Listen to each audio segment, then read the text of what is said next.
Some of you know I was homeless back in 2011, suffering from bipolar, undiagnosed at the time, and the suicide of a lover, and in the middle of a divorce. My life was a total wreck at that time. Being homeless was a nightmare. It was a living hell. There were some good things that came out of my homelessness. Meeting my the person that I am working with at the nonprofit where I'm at now. We met during the time I was homeless, inadvertently using social media to help myself and help other people. Made a big impact on my life and on other people. Mental health, or as I prefer to call it, brain health, and I call it brain health because mental health kind of means of the mind. And it kind of makes it seem like it's, something you can get over when in fact it's really brain chemistry as much as anything else. And it's not something that you can just fix. Certainly not something that I've been able to just fix. But the mental health, brain health issues mean a lot to me. For the purposes of this video, I think I'll just say mental health so that it's a little more clear. Politics is definitely a passion of mine, but it is not the only passion. I recently came across a couple of polls, one from Gallup, one from the American Psychological Association, having to do with mental well-being here in the U.S. and around the world. The one from Gallup is called the World Emotions Report. And needless to say, no surprise here, world stress levels are up. Now, the U.S. has been known, right, for in a lot of ways for being a leader in a lot of things over the last couple of hundred years. We've been a leader in industry. We've been a leader in science. We've had all kinds of leadership roles in this country. But we're also the leader in negative experiences and anxieties. We're sadly one of the leaders in negative experiences and anxiety. Gallup used 1,004 people to take this poll via landlines and mobile phones. And who has landlines anymore? But I guess they were able to get through to a few people. Here's a sample of some of the questions that were asked. I think there were 6 or 7 questions in total. There may have been more than that.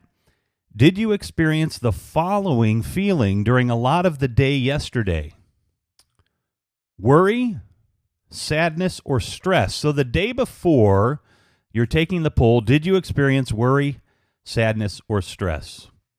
And those were done as separate questions, actually. Less than half the adults worldwide, and this is another thing that the poll took into account, less than half the adults worldwide said they'd done something interesting the day before.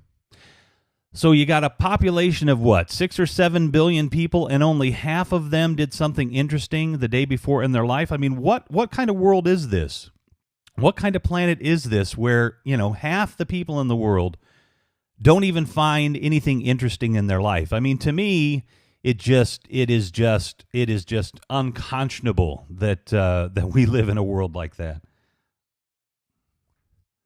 With all the hate, also, this came out in the poll, with all the hate being directed at immigrants south of the border here in the United States, and I mean, look, some of those countries are extremely impoverished. Some of them, have wars and poverty on tremendous levels, and issues with drug trafficking and violence, in substantial ways. And yet the Latinx community consistently has the highest scores when it comes to happiness. So I'm just going to leave that one right there. But I mean, if you're looking for somebody to increase your happiness level, maybe you better make some friends with some people in the Latinx community. Negative experience index. They have this negative experience index that has basically increased every year since 2006. Worldwide, negative experiences are on the rise. Isn't this the time of technology? Isn't this the time that things should be better? Shouldn't technology and the human condition be getting better because we're getting more mature as a society and we're advancing better? But no, negative experiences are on the rise.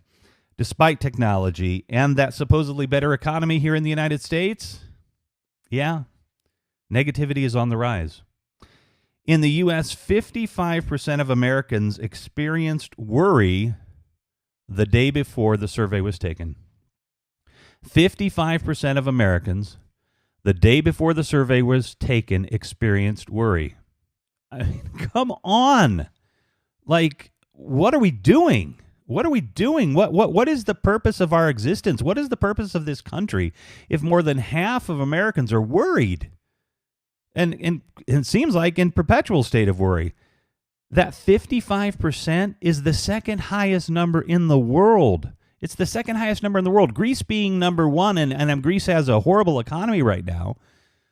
But this is the United States of America. This is the place where, it's supposed to be this bounty-filled land where people, can thrive, and it should be like a worry-free place, right? We should be working together to make everybody happy, and no, that's not happening. Consider that number of 55% takes into account 140 countries around the world, and we're second. Those countries include countries that are deeply impoverished, in the midst of war, sometimes, as I said, in perpetual war, and yet the United States is second highest. Americans who experience stress was 20 points higher on average than the rest of the world. Americans that experience stress was 20 points higher than the rest of the world. And the rest of the world isn't Sweden and Norway and Finland where everybody's happy, wealthy, and, satisfied. All right? I mean, there's some pretty crappy places in the world. Land of the free, home of the stressed, literally. With Americans between ages 15 and 49, 65% of them reported stress. 65% of Americans between the ages of 15 and 49. The stress reported in the daily news cycle, the fear of a nation falling under dictatorship, this crazy political situation that we have, is definitely not making us happy. In a recent poll from the American Psychological Association, adults between 18 and 21 said that mass shootings are a significant source of stress in their life. I have to say that one again. If you're between 18 and 21, you said mass shootings are a significant source of stress in your life. Specifically, 75% of young Americans are fearful of a mass shooting coming into their life. 75%. Gen Z, America's youngest generation, reported at 27% that their mental health is fair to poor, compared to millennials at 15% and Gen Xers at 13%. More than 9 in 10 Gen Z adults said they had experienced emotional or physical symptoms of stress. That's 9 or 10 of our youngest generation are experiencing physical symptoms or emotional symptoms of stress. So what are we doing? What are we doing to our kids? What are we providing for our kids? What we're providing for our kids is chaos, is depression, is stress. That's what we're giving our children. The youngest people in our country are clearly hit the hardest by stress of our economic and political situation. The gun control issue, politics, the economy, we're literally stressing our children to the point where their physical and mental health is breaking down. It's really no wonder at all that these young people are hungry for some new political order, hungry for something different. You can see why these kids are looking to turn to somebody like Bernie Sanders, who says they're going to tear down the establishment. You can see why people turn to this liar Donald Trump, who said he was going to tear down the establishment and build something new. People are hungry for something better. 62% of Americans in the APA poll reported the current political climate is a significant stressor.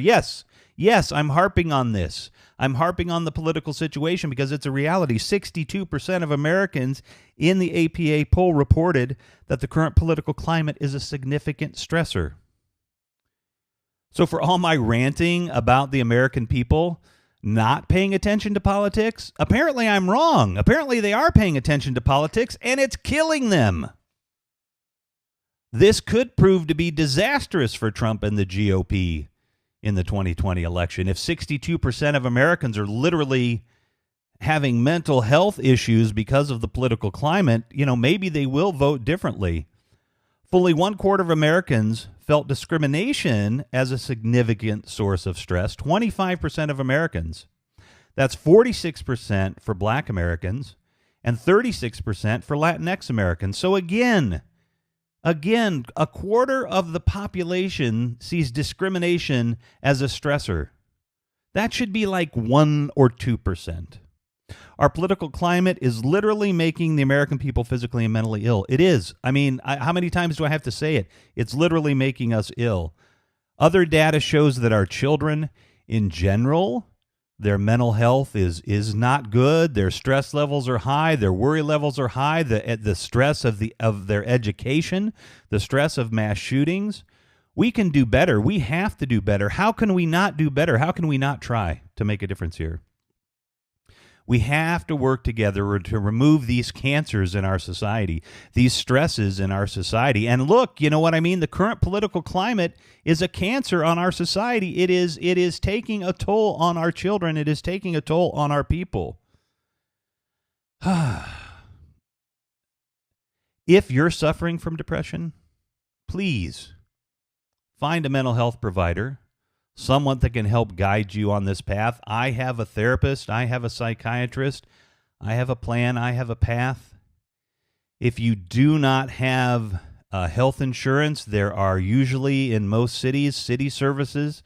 There are ways to get mental health care at least in the big cities in this country. But please check with the provider if you're suffering from stress, if you're suffering from mental health issues.